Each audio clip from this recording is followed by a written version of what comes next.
আমার পিতৃত্বে ঠিক নেই। চেয়েছিলাম আমার সন্তানের অত্যন্ত পিতৃ পরিচয় থাকবে, কিন্তু তোরা আমার সন্তানটাকেই শেষ করে দিলি। তোদের মনে কি একটু দয়া মায়া জন্ম নেয়নি এই ফুটফুটে বাচ্চাটির জন্য?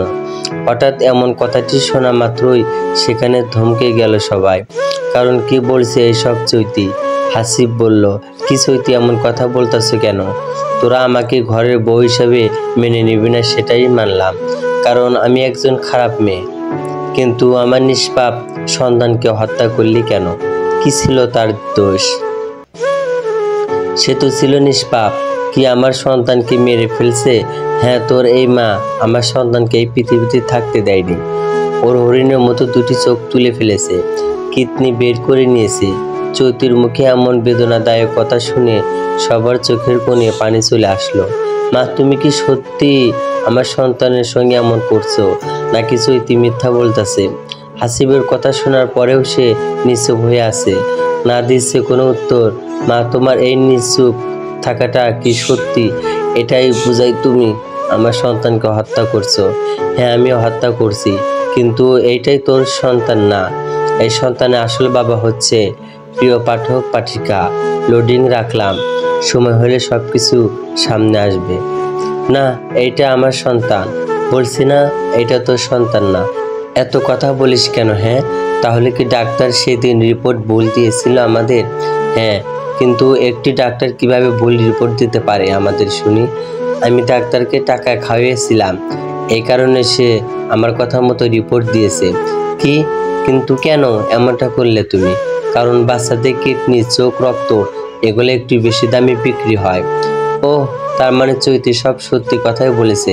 সেদিন তুমি চৈতিকে কিডন্যাপ করেছিলে। হ্যাঁ হাসিব, এবং ওর মায়ের এমন কথা শুনে চৈতি বেশ রেগে যায়। এই তোরা নাটক বন্ধ কর। তোরা দুজনেই যে নাটক করতেছিস সেটা আমি ভালো করেই জানি। আরে নাটক করব কেন চৈতি? যদি নাটক না করিস তাহলে তোর মায়ের কথাই কি বুঝতেছিস? বুঝতে পেরেছিস? ওই সন্তান তোর না, ডাক্তার ভুল রিপোর্ট দিয়েছে। ওই সন্তানের বাবা অন্য কেউ। এই সব কথাই আমি একটি জিনিস বোঝা যাচ্ছে, সেদিন তুই আমাকে ধর্ষণ করিস নাই। আচ্ছা, বুঝলাম রিপোর্ট ভুল, কিন্তু তুই যদি আমাকে ধর্ষণ না করে থাকিস তাহলে কিভাবে আমাকে মেনে নিলে, আমার সন্তানকে মেনে নিলে? আবার কেনই বা বললি আমি চৈতিকে ধর্ষণ করেছি? এই সন্তান আমার, উত্তর দে আমাকে। কোনো উত্তর নেই আমার কাছে। তবে একটি কথা, আমি প্রায় রাতে মদ্যপান নেশা করে বাড়িতে ফিরতাম। হয়তো সেই নেশার ঘোরে তোমাকে ধর্ষণ করেছিলাম। না, সেদিন তুই নেশা ঘরে ছিলি না। তুই কিভাবে বুঝলে সেটা? নেশা করে থাকলে তোর শরীরে নেশার গন্ধ থাকতো, কিন্তু সেটাই তোর শরীরে ছিল না। তুই একদম ঠিক ছিলি। আমি নেশার ঘোড়া না থাকলেও এমন কাজ কখনই করতে পারবো না। এইটা আমার নিজের প্রতি বিশ্বাস আছে। তোর কথা শুনে মনে হচ্ছে আমি মিথ্যা কথা বলতাছি, তুই সত্যি কথা বলতেছিস। আসলে তুই চাসটা কি? প্লিজ চৈতি, একটু চুপ করো। আগে আমার মায়ের সঙ্গে কিছু কথা বলতে দাও প্লিজ। আমি জানতে চাই কেন এমন করলো আমার মা। ঠিক আছে, জিজ্ঞেস কর। মা, আমাদের টাকা পয়সা ঠিক নেই, অনেক টাকা, অনেক পয়সা। তুমি কেন এমন কাজ করো? এসব বলতে পারবো না। না, তোমাকে বলতে হবে আজকে। সত্যিটা সবার সামনে আনতেই হবে। প্লিজ মা, সত্যিটা বলো। সন্তানের এমন আকুতি মিনতি শোনার পরেও সে রাজি হয়ে বলতে শুরু করে, শোন, তোর বাবা এবং আমি দুজনেই ছিলাম বেশ গরিব। দুই বেলা দুই মুঠো ভাত খাইতে পারতাম না। অনেক কষ্ট যাচ্ছিল আমাদের জীবনটা। হঠাৎ একদিন তোর বাবা আমাকে জিজ্ঞেস করলো, জমিলা, এইভাবে চললে তো আমার কিছুদিন পরে মারা যাব। আমাদের কিছু করা দরকার, যে কোনোভাবে কোটিপতি হতে হবে। উত্তরে বললাম, কি করব বলো? শোনো, আমি চুরি করব এখন থেকে, কারণ এই চুরি ছাড়া কখনোই সম্ভব না কোটিপতি হওয়া। সেটাই ঠিক বলছো। এর পরবর্তীতে থেকে তোর বাবা চুরি করতে লাগলো। এতে আমাদের সংসার বেশ ভালোই যাচ্ছিল, কিন্তু আমাদের তো শুধুমাত্র ভালো গেলেই হবে না, আমাদের কোটিপতি হতে হবে। এরপরে শুরু হলো গরিব দুঃখীদের বুকে লিথি মেরে টাকা পয়সা নেওয়া। বেশ কয়েক বছর পরে আমরা অনেক টাকার মালিক হলাম। এরপরে তোরা আসলে এই পৃথিবীতে। তোরা কথাটি সবাই মাথায় রাখিয়েন। একদিন রাতে শুয়েছিলাম তোর বাবা এবং আমি। তখন তোর বাবা আমাকে বলল, শোনো, তোমার জন্য একটি কাজ নিয়েছি। কাজটি খুবই সহজ। বললাম, কি কাজ গো স্বামী? আমার কিছু লোক ছোট বাচ্চাদের কিডন্যাপ করব। তুমি সেইগুলোর হাসপাতালে নিয়ে গিয়ে ওদের চোখ, কিডনি, রক্ত সবকিছু বের করে নিয়ে অন্য দেশে বিক্রি করবে। এগুলোতে বেশি টাকা। তোর বাবা এমন কথা শুনে আমিও টাকার লোভে পড়ে গেলাম এবং সেই কাজ করতে লাগলাম। তারপর থেকে এই পর্যন্ত লেগেই আছি। এর মাঝে হঠাৎ তোর বাবাকে খুন করা হয়। সেই খুনিটি এই চৈতি করেছিল, যা আমি আগে থেকেই জানতাম, যার কারণে হাসপাতালে ওকে আমি কিডন্যাপ করেছিলাম। তোরা সবাই ওকে মেঘা নামে চিনলেও আমি চৈতি নামেই ওকে চিনতাম। ভেবেছিলাম কিডন্যাপরা ওকে মেরে ফেলবে, এতে আমার স্বামীর মৃত্যুর প্রতিশোধ নেওয়া হবে। কিন্তু কিভাবে যে বেঁচে গেল বুঝতেই পারলাম না। তাই ওর সন্তানকে কৌশলে আমাদের কাছে নিয়েছিলাম এবং পরবর্তীতে শেষ করে দিয়েছি আমাদের লোক মিলে। এই হচ্ছে আসল কাহিনী। হাসিবের মায়ের মুখে এমন কথাগুলা শুনে উর্মিজাকে দিয়ে হাসিবের বিয়ে হচ্ছিল। সে বলে উঠল, এই বিয়ে আমি করব না। এত খারাপ মানুষ পৃথিবীতে বেঁচে আছে ভাবতেই পারছি না আমি। হাসিব, আমাকে মাফ করে দিও, এই বিয়েটা আর হবে না। জেনে শুনে একটি খারাপ মানুষের ছেলেকে আমি বিয়ে করতে পারবো না। ছি মাসি, তোমরা এতটা খারাপ মানুষ ভাবতেই লজ্জা লাগতেছে আমার। না জানি কত নিরীহ মানুষের জীবন তোমরা শেষ করে দিয়েছো। তুমি আমার সন্তানটাকেও এই পৃথিবীতে থাকতে দাওনি। ফুলের মতো নিষ্পাপ শিশুটিকে মেরে ফেলছো। তোকে বলছি না এই সন্তানটি কি তোর না? এই সন্তানটি হলো। থামলে কেন বলো? এই সন্তানটি কার? কে তার আসল বাবা জানি না আমি। এত টাকা পয়সা থাকার পরেও এমন কাজ কেন করো তুমি মা? প্লিজ উত্তর দাও, কারণ আছে যেটা তুই বুঝবি না। আচার্য, আমি কি বাচ্চা নাকি যে বুঝবো না? আমাকে খুলে বলো সব কিছু। বললাম না বলতে পারবো না। ভালো, খুব ভালো। চৈতি, একটি কথা বিশ্বাস করো, আমি নেশার ঘরে না থাকলেও কখনোই তোমাকে ধর্ষণ করতাম না। সত্যি আমি সেই দিন নেশার ঘরে ছিলাম না। তুই সেই দিন কোনো নেশা করিসনি, আমার স্পষ্ট মনে আছে। তাহলে আমি তোকে ধর্ষণ করিনি। হয়তো আমার মতো দেখতে অন্য কেউ আছে। আমি সব পছন্দ করি, কিন্তু নাটক পছন্দ করি না একদম। তোরা যে কি প্ল্যান করেছিস সেটাই আমি ভালো করেই জানি, বুঝেছিস? সত্যি কোনো প্ল্যান করিনি। ওয়েট, একটি জিনিস দেখাচ্ছি। কথাটি বলেই চৈতি তার ব্যাগ থেকে একটি জিনিস বের করে। যা, ব্যাগ থেকে মৃত্যু বাচ্চার লাশটি বের করে চৈতি বলে, এই দেখ আমার সন্তানকে তোরা কিভাবে হত্যা করেছিস। কথাটি শুনে সবাই বাচ্চাটির দিকে তাকিয়ে চোখে সত্যি তো চোখ, কিডনি কিছুই নেই শরীরে। মা, তুমি শেষ পর্যন্ত এমনটা করতে পারলে তোমার নাতির সঙ্গে? হ্যাঁ করেছি। তুমি যে আমার মা, সত্যি এটাই ভাবতে প্রকাশ করতে লজ্জা লাগতেছে আজ। কি দোষ করেছিল আমার এই নিষ্পাপ শিশুটা? কেন তার সঙ্গে এমনটা করলে? উত্তর দাও আমাকে। এমন সময় হাসিব আবার চৈতিকে জিজ্ঞেস করে, চৈতি, সত্যি কি আমার মা তোকে কিডন্যাপ করেছিল? হ্যাঁ। তুমি কিভাবে বাঁচলে আর কিভাবে বুঝলে এই কাজটি আমার মা করিয়েছে? আসলে আমি যে পাগলি হয়ে ঘুরতাছি, নাটক করতাছি, সেটা আমার বাবা জানে। এই কারণে আমার পিছনে লোক লাগিয়েছিল। সেদিন যখন লোকগুলা আমাকে কিডন্যাপ করে নিয়ে যাচ্ছিল, তখন আমার বাবা লোকগুলার পিছু নিয়েছিল। একটি নির্জন রাস্তায় আসার পর ওরা গাড়িটি থামিয়ে সবাইকে হ্যাঁ করে এবং জানতে পারে এই সব কিছু তোমার মা করেছে। ওহ, তুমি এখন কি চাচ্ছ? আমি তোমার মাকে হত্যা করার জন্য এখানে এসেছি। প্রথমে ভেবেছিলাম কিছুই করব না, কিন্তু তোমার মা আমার সন্তানকে হত্যা করেছে।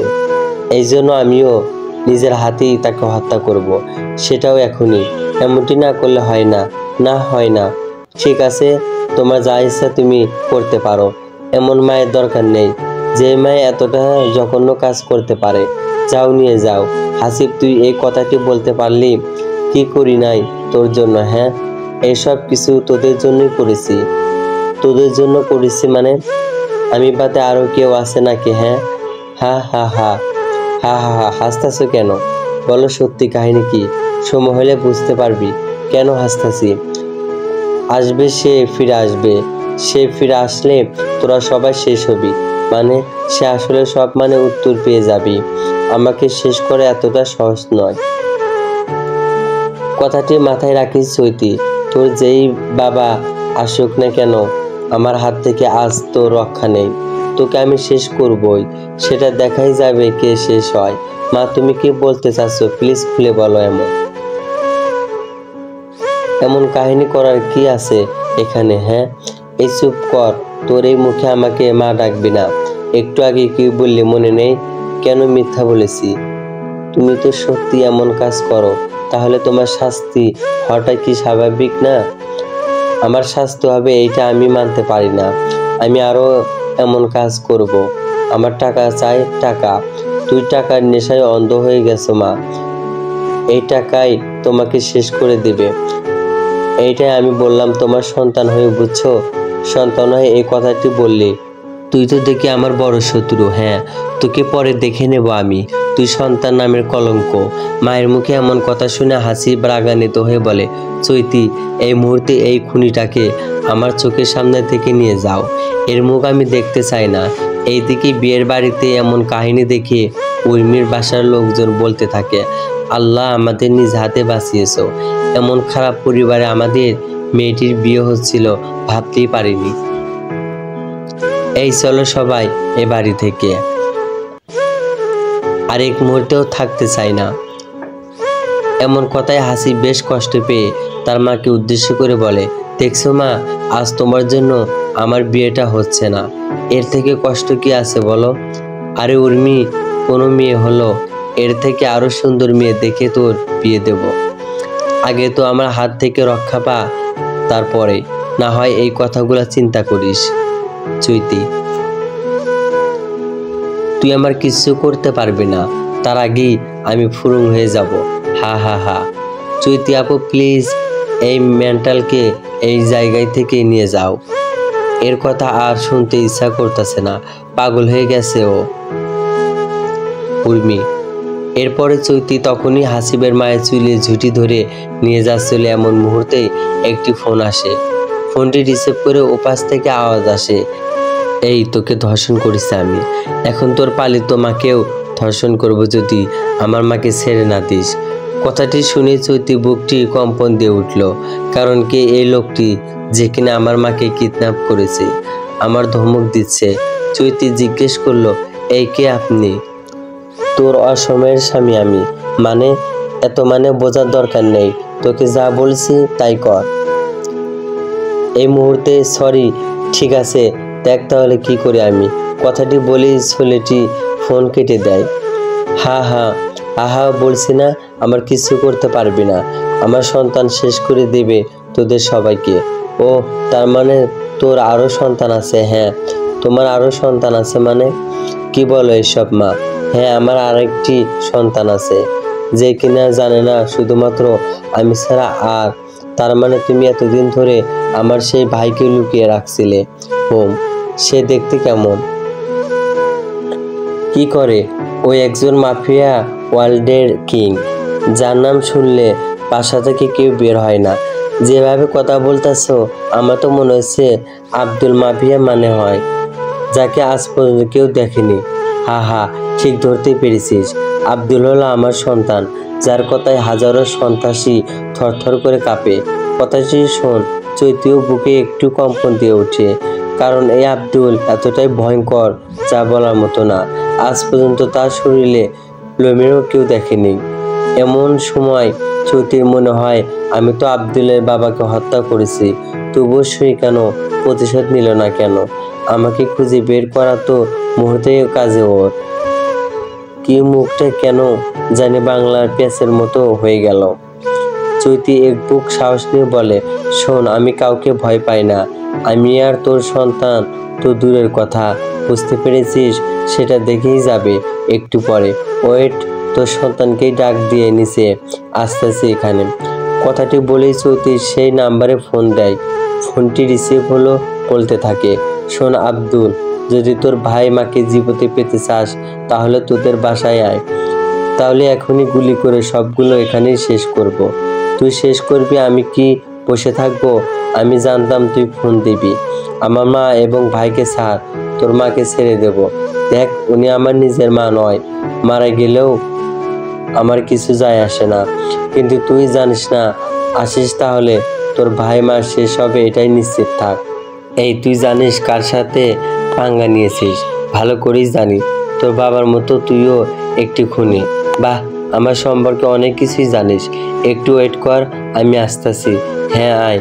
কথাটি বলেই চৈতি ফোনটি কেটে দিয়ে আব্দুলের জন্য অপেক্ষা করতে থাকে। প্রায় 20 মিনিট পরে আব্দুল চৈতির মাকে নিয়ে মুখে একটি মাস্ক পরে সেখানে উপস্থিত হয়, যাতে কেউ চিনতে না পারে। আব্দুলকে দেখে চৈতি বলে, তাহলে আসলে এখন মাস্কটা খুলে ফেল, তোর এই মুখটা আমি দেখতে চাই। আব্দুলকে দেখা এতটাই সহজ নয়। আমার ভাই এবং মাকে ছেড়ে দে, বিনিময়ে তোর পালিত মাকে পাবি। হা হা হি হি। তুই কি ভেবেছিস তুই একাই চালাক, আমরা সবাই বোকা? মানে, আরে তোকে তো এখানে আনার জন্য আমরা একটি প্ল্যান ছিল, যেটা তুই বুঝতেই পারিসনি কি? হ্যাঁ। চৈতি কথাটি শেষ হতে না হতেই একদল পুলিশ সেখানে ঢুকে পড়ে এবং আব্দুলকে গান পয়েন্টে নিয়ে নেয়। তুই কাজটা ঠিক করলি না, এর জন্য তোকে অনেক পস্তাতে হবে, দেখা যাবে কি করিস। এরপরে পুলিশের লোকেরা যখন আব্দুলের মুখের উপর থেকে মাস্কটি সরিয়ে ফেলে, ঠিক তখনই আব্দুল মাস্কটি সরাতেই সবাই বেশ আশ্চর্য হয়ে যায়, কারণ ছেলেটি অবিকল হাসিবের মতো দেখতে। এইটাই দেখে হাসিব জিজ্ঞেস করলো, আর এই ছেলে তো পুরাই আমার মতো দেখতে, কি তার পরিচয়? হা হা। আমি সেটা তোমার মাকে জিজ্ঞেস করো না, উত্তর পেয়ে যাবে। হাসিব তার মাকে জিজ্ঞেস করলো, মা, এই ছেলেটি কে?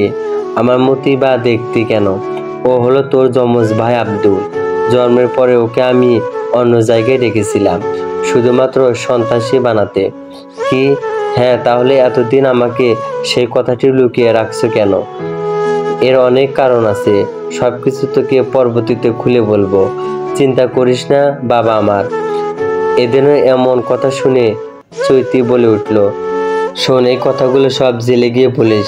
এখন সুন্দরভাবে পুলিশের সঙ্গে হাজতে যা।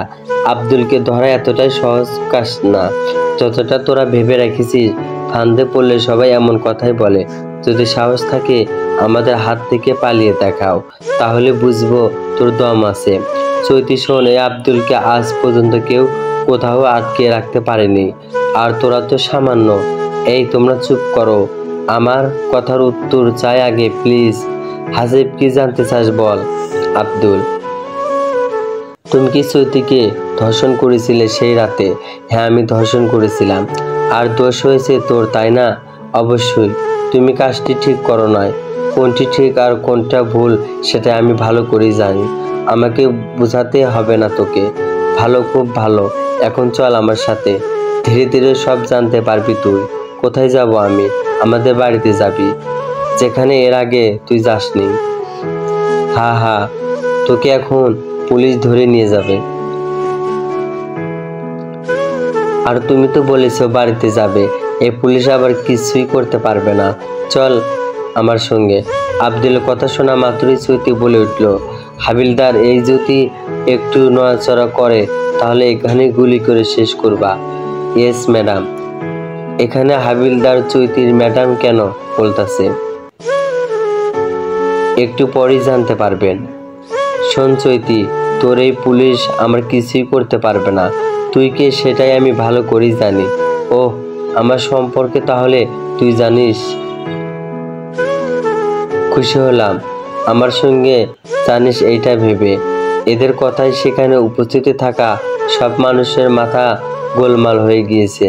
কি হচ্ছে কেউ বুঝতেছে না। এমন মুহূর্তে উর্মি বলে উঠল, তোমাদের কাহিনীটা কি একটু খুলে বলবা প্লিজ? আমার খুব জানার ইচ্ছা হচ্ছে। তোমরা যেই মেয়েটাকে মাফিয়া ডন ভাবতেছো তার আসল পরিচয় কি জানো তোমরা? আব্দুলকে চৈতি, হ্যাঁ আমরা সবাই জানি সে মাফিয়া, সে একজন সন্ত্রাসী। তোমরা সবাই ভুল জানো, ওর আরো একটি পরিচয় আছে, সেটা হলো। আব্দুলের মুখে কথাটি শুনে সবাই যেন আকাশ থেকে মাটিতে পড়ল। হ্যাঁ, আমি একজন পুলিশের কর্মকর্তা, আমি সিভিলে কাজ করি, সবাই আমাকে জানে। আমি একজন মাফিয়া, কিন্তু কেউ জানে না আমি একজন পুলিশ। সত্যি তুমি পুলিশ চৈতি? হাসিব, হ্যাঁ আমি পুলিশ। আবার আব্দুল বলে, সেই দিন আমি ওকে ধর্ষণ করার পরেও কেন আমাকে কিছুই করেনি জানো? কারণ ও চাইলেও আমাকে এমন অবস্থায় ধরবে যেন আমি কখনো জেল থেকে বাইরে আসতে না পারি। এই কারণে 10 মাস কষ্ট করে আমার সন্তান পেটে ধারণ করেছিল, কিন্তু আমি সব খোলা ক্ষণিকের ভিতরে শেষ করে দিয়েছি। হা হা হা হা। তোর এই হাসিটা বেশিক্ষণ থাকবে না, চিন্তা করিস না, তুই আমার কিছুই করতে পারবি না। যদি পারিস করে দেখাও। এখানে আমরা বুঝলাম এই চৈতি অনেক কাহিনী আছে যেটা আস্তে আস্তে বুঝতে পারলাম এই চৈতি শুধুমাত্র আব্দুলকে ধরার জন্য এ নাটক সাজিয়েছে। দেখ কি করতে পারি, তুই শুধুমাত্র আমাকে ধরার জন্য ধর্ষণ হলি, গর্ভে সন্তান ধারণ করলি, আবার প্ল্যান করে আমাকে এখানে নিয়ে আসলি। বাহ বাহ, এবার তোকে আমি গণধর্ষণ করাবো, চিন্তা করিস না। এই কথা শুনে চৈতি রাগান্বিত হয়ে আব্দুলকে গিয়ে থাপ্পড় দেয়। থাপ্পড়টি দেওয়ার সঙ্গে সঙ্গে সবাই বেশ আশ্চর্য হয়, কারণ এইটাই তো আব্দুল না, বুঝলেন না তো? বুঝিয়ে বলতাছি। চৈতি থাপ্পড় দেওয়ার সঙ্গে আব্দুলের মুখের ওপর থেকে একটি মাস্ক আবারও সরে যায়, যে মাস্কটি দেখতে প্রায় হাসিবের মতোই ছিল। এই তুই কে? কেন আমি আব্দুল, আমাকে চিনে যাচ্ছে না? না তুই আব্দুল না। হা হা হা হা। ভাবলাম আরো কিছুক্ষণ মজা করি, কিন্তু হলো না। সত্যি করে বল তুই কে? আমি হলাম আব্দুল স্যারের লোক, যে কিনা হুবহুব স্যারের সব কথা স্টাইল নকল করতে পারি, শুধুমাত্র চেহারা ছাড়া। এই জন্য স্যারের মতো দেখতে একটি মুখোশ পরে এসেছি, যাতে কেউ চিনতে না পারে। এত বড় ধোঁকা, তোকে এই মুহূর্তেই গুলি করে মেরে ফেলবো আমি। আমাকে একটু পরে মারুন, তার আগে আপনার ফোনটি বাজতেছে, রিসিভ করুন। লোকটির কথা মতো চৈতি ফোনটি হাতে নিয়ে দেখে কেউ একজন ভিডিও কল করছে। সেটা দেখেই চৈতি ফোনটি রিসিভ করা মাত্রই দেখতে পায় যে ভিডিওটি দেখা মাত্রই সেখানে মাথা ঘুরিয়ে পড়ে যায় চৈতি। জ্ঞান ফেরার পথে চৈতি দেখতে পায় যে তাকে আব্দুল চৈতির স্থান ফেরাতেই দেখতে দেখতে পায় সে একটি অন্ধকার রুম। আশ্চর্যের বিষয় হলো তার শরীরে কোনো পোশাক নেই, যাকে বলে উলঙ্গ অবস্থায় রাখা হয়েছে। এটা দেখেই চৈতি চিৎকার করে বলতে থাকে, সাহস থাকলে আমার সামনে আয়। এমন ইঁদুরের মতো লুকিয়ে না থেকে। কথাটি শেষ হওয়া মাত্রই রুমের সব বাল্ব জ্বলে উঠল এবং আওয়াজ আসতে লাগলো, তোকে বলেছিলাম না গণধর্ষণ করব, দেখ তোকে আমি কি করি। হা হা। ইঁদুরের মতো পিছে থেকে শুধুমাত্র কথা বলতে পারবি। এক বাপের বেটা হইলে আমার সামনে আয়, দেখবো তোর কত সাহস। চৈতি এমন কথাটি আব্দুলের ইগোতে লেগে যায়, যার কারণে আব্দুল বলে, যাচ্ছি, হ্যাঁ আয়। কথাটি বলা প্রায় 5 মিনিট পর আব্দুল সেই রুমে এসে উপস্থিত হয়। আব্দুল রুমে আসলেই চৈতি বলে, ওহ তুই সেই আব্দুল যাকে মানুষ এতটা ভয় পায়। হ্যাঁ, আমার পোশাক কোথায়? এছাড়া আমার উলঙ্গ করে রেখেছিস কেন জানতে পারি? সেটা একটু পরেই জানতে পারবি। আমার সন্তান কোথায় বল, দয়া করে এলোপ দেখতে দে আমাকে প্লিজ। তোর মনে কি চৈতির সন্তান এখনো বেঁচে আছে? সেটা কিভাবে সবাই আস্তে আস্তে বুঝবে? তোর সন্তান হেফাজতেই আছে, বেশি বাড়াবাড়ি করলে শেষ করে দেব। প্লিজ ওর কিছু করিস না। সবাই ভাবতে পারে কি এমন হলো যার কারণে চৈতে মাথা ঘুরে পড়ে গেল। আসলে তখন যে ভিডিও কলটি এসেছিল সেই কলটি আব্দুল দিয়েছিল এবং বলেছিল তোর সন্তান বেঁচে আছে। এই দেখ, তুই যদি বেশি বাড়াবাড়ি করিস তাহলে মেরে ফেলা হবে তাকে। সন্তানে এমন তরুণ অবস্থা দেখে চৈতি ওখানে মাথা ঘুরে পড়ে গিয়েছিল। হা হা হা হা, নিশ্চয় কিছু করবে না, কারণ তোর সঙ্গে আমার অনেক হিসাব নিকাশ আছে। কিসের হিসাব নিকাশ? ভুলে গেলি আমার বাবাকে মেরে ফেললি, আবার আমার মায়ের পায়ে গুলি করলি, আবার আমার পিছনে এইভাবে লেগে আসিস। এগুলা হিসাব নিকাশ। তুই যেমন খারাপ, তোর বাবাও এর থেকে বেশি খারাপ ছিল। তাই বলে তুই হত্যা করবি একটি লোককে? না, তুই এটাই করতে পারিস না। শোন, আমার কাজই হলো এইগুলা, তোদের মতো আবর্জনা এই সমাজ থেকে দূর করা। দেখা যাক কে কাকে শেষ করে। নিশ্চয় তুই শুধুমাত্র মুখে মুখে কথা বলতেই পারবি, কোনো কাজ করতে পারবি না। আমার সন্তানকে আমার কাছে ফিরিয়ে দে, বিনিময়ে তুই যা চাইবি তাই পাবি। বাবা এত ভালোবাসা সন্তানের প্রতি, তুই কি বুঝলি ভালোবাসা? এই সন্তান শুধুমাত্র আমার একার না, এই সন্তানের বাবা হচ্ছিস তুই। ওমা, তাই জানিস আমি কত মেয়ে শেষ করেছি, কত সন্তান এই পৃথিবীতে এনেছি? এত কিছু আমি জানতে চাইনি। আমি শুধুমাত্র এটাই জানতে চেয়েছি, আমার সন্তান ফিরিয়ে দিবি নাকি দিবি না। হ্যাঁ দেব, কিন্তু তার আগে তোর সঙ্গে এমন কিছু হবে যার জন্য তুই মোটেও প্রস্তুত ছিলি না। তুই কি করবি সেটা আমি ভালো করেই জানি। তোর কাছে অন্য কিছু আশা করি নাই আমি। সত্যি তোর সাহস অনেক। তুই আব্দুলের সামনে এভাবে কথা বলতাছিস, সাহসের কিছুই দেখিসনি, ধীরে ধীরে দেখবি। হা হা হা হা। আচ্ছা, তোর লজ্জা লাগছে না? একটি মেয়ের উলঙ্গ অবস্থায় রেখেছিস, আবার তার দিকে তাকিয়ে কথা বলতাছিস। তুই কি বকি জয়কা রোয়া জোয়া সন্তান নাকি? চৈতির মুখে এমন কথা শুনে মাত্রই আব্দুল ওর গালটি চেপে ধরে এবং বলতে থাকে, শুধুমাত্র উলঙ্গ করে রেখেছি, এভাবেই ভোগ করব। কথাটি বলে পাগলা কুত্তার মতো চৈতির শরীরটাকে ভোগ করতেছে, যা থেকে চৈতি নিশ্চুপ মুক্তি মতো হয়ে আছে। কারণ সে জানে এখানে যতই কিছু করি না কেন, এ রাক্ষসের হাত থেকে রক্ষা পাওয়া যাবে না। প্রায় বেশ কয়েক মিনিট আব্দুল চৈতির সঙ্গে এমন খারাপ কাজ করে তাকে ছেড়ে দেয় এবং আবারও বলে, এখন আমি তোর সঙ্গে এমন করেছি, এখন আমার লোক তোর সঙ্গে এমন করবে। সব শোনার পরেও চৈতি একটি কথা, তোর যা ইচ্ছা হয় আমার সঙ্গে কর, কিন্তু আমার সন্তানকে একটি নজর দেখাও প্লিজ। তোর এই মনের আশা কখনোই পূর্ণ হবে না, কারণ তুই একটু পরে অটোমেটিক মারা যাবি। তোর এই সন্তানকে আমি বড় করব, আমার মতো সন্ত্রাসী বানাবো। হা হা হা হা হা হা। আমি বেঁচে থাকতে তোর মনের আশা কখনোই পূর্ণ হবে না। কথাটি বলে আব্দুল সেখান থেকে বাইরে চলে আসে এবং একজনকে বলে, সিয়াম, এই শাহ আমাদের সব লোক দিয়ে করিয়ে মেরে ফেলবি, এর যেন অস্তিত্ব না থাকে। বস চিন্তা করবেন না, আমাদের কাজ আমরা করতেছি সেটাই। এরপরে সিয়াম রুমের ভিতরে এসে চৈতিকে দেখা মাত্রই বলে ওঠে, আরে চৈতি, তুই এখানে? চলবে। গল্পের রেসপন্স কমে যাচ্ছে, রেসপন্স না আসলে গল্প দেওয়া বন্ধ করে দেব।